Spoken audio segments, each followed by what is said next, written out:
Hello everyone, this is Sane Alam front of you. हम पढ़ रहे हैं BA first year first sem sociology का फर्स्ट चैप्टर।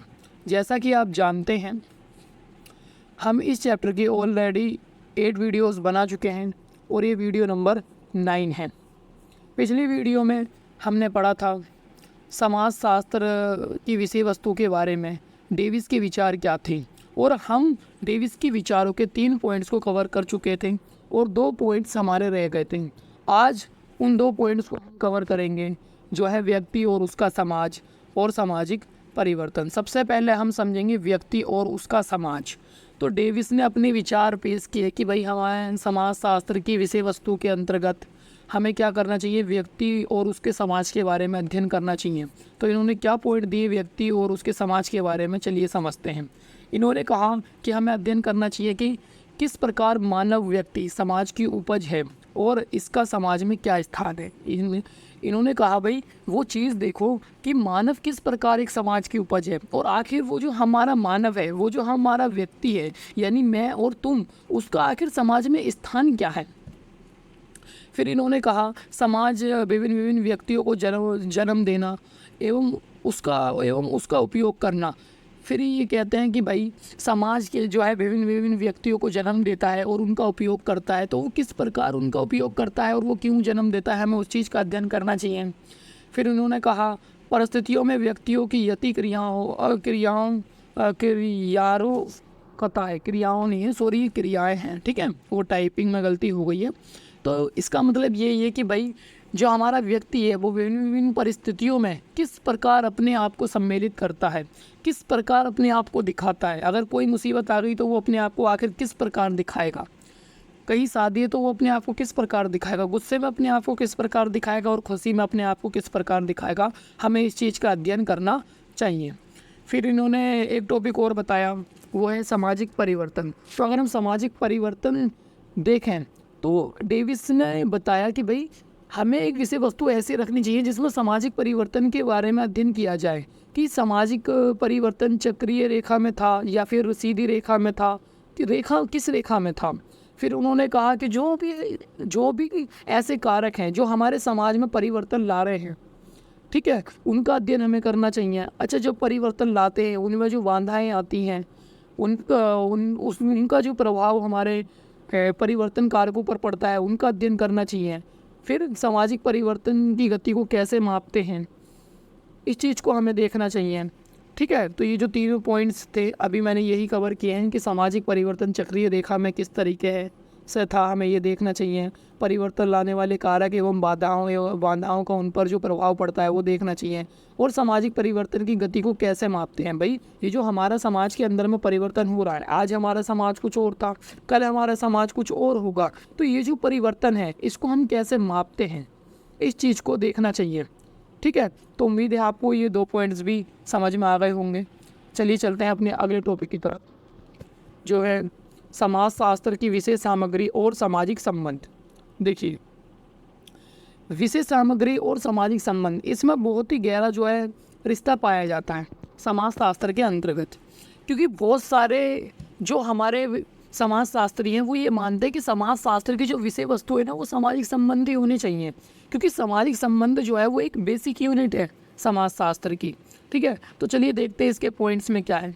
विषय सामग्री में मूल बात सामाजिक संबंध का आधार ही है, क्योंकि सभी विषयों सामाजिक संबंध ही है। तो भैया इन्होंने देखो वही बात कही है जो मैं कह रहा हूँ कि जो हमारी मूल चीज़ है समाज शास्त्र के अंतर्गत, वो क्या है, सामाजिक संबंध है। और और सभी विषय जो हैं वो समाज में कैसे बनते हैं, समाज शास्त्र में कैसे बनते हैं, सामाजिक संबंधों के द्वारा। समाज शास्त्र में और समाज में दोनों ही में ही जो मूल विषय हैं वो किस तरीके से बनते हैं, सामाजिक संबंधों के द्वारा। फिर मैकाइवर एवं पेज ने भी यहाँ पर कहा है कि समाज शास्त्र सामाजिक संबंधों के विषय में है। मैकाइवर एवं पेज एक ये जो होते हैं हमारे बहुत ही बड़े समाज शास्त्री थे, तो इन्होंने भी यही कहा कि समाज शास्त्र जो है वो सामाजिक संबंधों के विषय में है, ठीक है। तो उम्मीद है आपको ये टॉपिक समझ में आया होगा। अब हम बात करेंगे समाज शास्त्र की विषय सामग्री की सीमाएं। जो भी हमारा समाज शास्त्र है उसकी जो विषय सामग्री है उसकी सीमाएं क्या हैं, यानी जो भी हम समाजशास्त्र के अंतर्गत पढ़ते हैं उसकी सीमाएं क्या है। तो सबसे पहला जो पॉइंट है वो हम पढ़ेंगे और उसको समझेंगे। पशु समाज की विशेषताओं का अध्ययन समाजशास्त्र नहीं करता। ये बात आपको शायद थोड़ी अजीब लगे। हमारे समाज में देखो पशु भी आते हैं, हम लोग पशु के साथ में भी कई बार संबंध बना लेते हैं। जैसे अगर हम अपने कुत्ते से ज़्यादा प्यार करने लगे तो ये क्या है, ये एक हमारा एक अलग सा लगाव है। लेकिन समाजशास्त्र के अंतर्गत हम जानवरों के साथ में संबंधों का अध्ययन नहीं करते, ना ही हम पशु समाज का अध्ययन करते हैं कि पशु समाज किस तरीके से बिहेव करता है, हम उसका अध्ययन नहीं करते। केवल व्यक्तियों के सामाजिक व्यवहारों का अध्ययन किया जाता है। अच्छा, दूसरा पॉइंट जो है वो इम्पोर्टेंट है। इसमें क्या होता है बेटा, जो हमारे व्यक्ति हैं वो समाज में किस तरीके से व्यवहार करता है, केवल उसी का अध्ययन किया जाता है। ऐसा नहीं कि व्यक्तियों के बारे में हम कुछ भी अध्ययन करेंगे, बिल्कुल नहीं। जिस तरीके से व्यक्ति समाज में अपना व्यवहार करेगा, हम केवल उसका अध्ययन करते हैं। तीसरी चीज़ है, किसी विशेष समाज की विशिष्ट दशाओं का अध्ययन नहीं करता। तो जो हमारा बेटा समाजशास्त्र है या जो समाजशास्त्र की विशेष सामग्री है वो क्या है, किसी विशेष समाज की जो हमारी विशिष्ट दशाएं होती हैं, यानी जो मान लो हमारा कोई एक विशेष समाज है और उसकी कुछ विशिष्ट दशाएं हैं, तो भैया उनका अध्ययन नहीं करता। फिर है, अलग दृष्टिकोण क्षेत्र होने के बावजूद विभिन्न कारकों का अध्ययन, जैसा राजनीतिक, सामाजिक, धार्मिक आदि का अध्ययन। यानी ये कहता है भाई इसके पास में क्या है, एक अलग दृष्टिकोण क्षेत्र है, उसके बाद में भी ये विभिन्न कारकों का अध्ययन करता है, जैसे धर्म हो गया, राजनीतिक हो गया, सामाजिक क्रियाएं हो गई, इन सब का ये अध्ययन करता है। ठीक है, तो इस तरीके से अध्ययन नहीं करना चाहिए, ये क्या है, इसकी बहुत बड़ी कमी है।